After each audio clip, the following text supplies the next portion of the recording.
Dampak COVID-19. COVID-19 merupakan virus yang menyerang sistem pernafasan atau biasa kita sebut sebagai virus corona.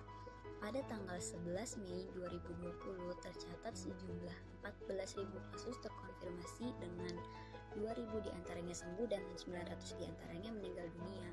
Bahkan beberapa waktu lalu COVID-19 juga berdampak kepada tenaga medis yang harus mengerahkan seluruh jiwa dan raganya hingga disebut sebagai pahlawan masa kini.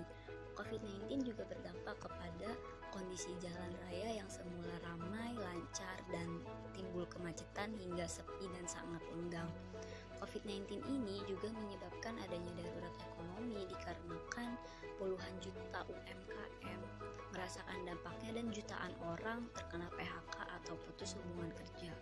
COVID-19 menyebabkan kondisi perekonomian saat ini sangat kacau, bahkan sistem jual beli juga sangat akan dampaknya oleh para pelaku usaha jual beli tersebut, entah itu di pasar, entah itu di rumah, entah itu di toko ataupun di tempat-tempat lainnya.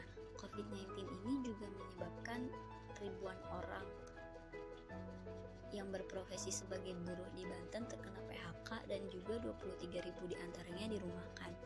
COVID-19 selain dirasakan oleh pelaku-pelaku UMKM yang lama juga dirasakan oleh pelaku-pelaku UMKM yang baru memulai usahanya.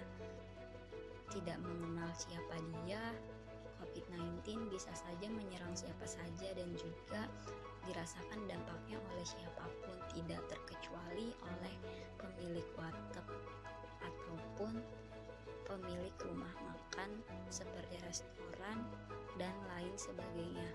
Kondisi perekonomian ini baru diperkirakan akan pulih sekitar tahun 2022 atau 2 tahun mendatang. Mudah-mudahan tidak sejauh itu ya.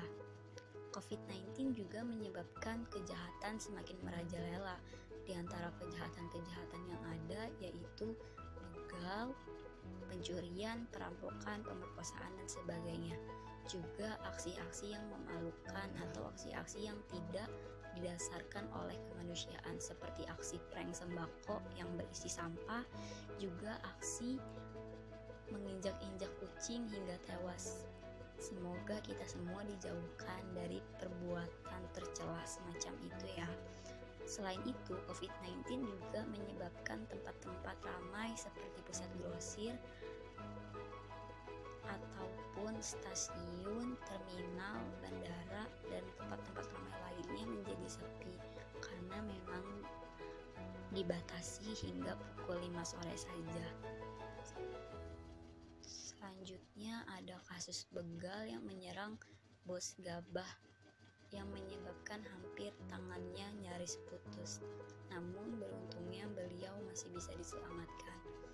COVID-19 ini juga bisa memicu krisis politik karena politik saat ini sangat berpengaruh ya terhadap kebijakan-kebijakan yang ada. Ditambah lagi COVID-19 ini juga berdampak terhadap industri hukum di Indonesia. Kenapa?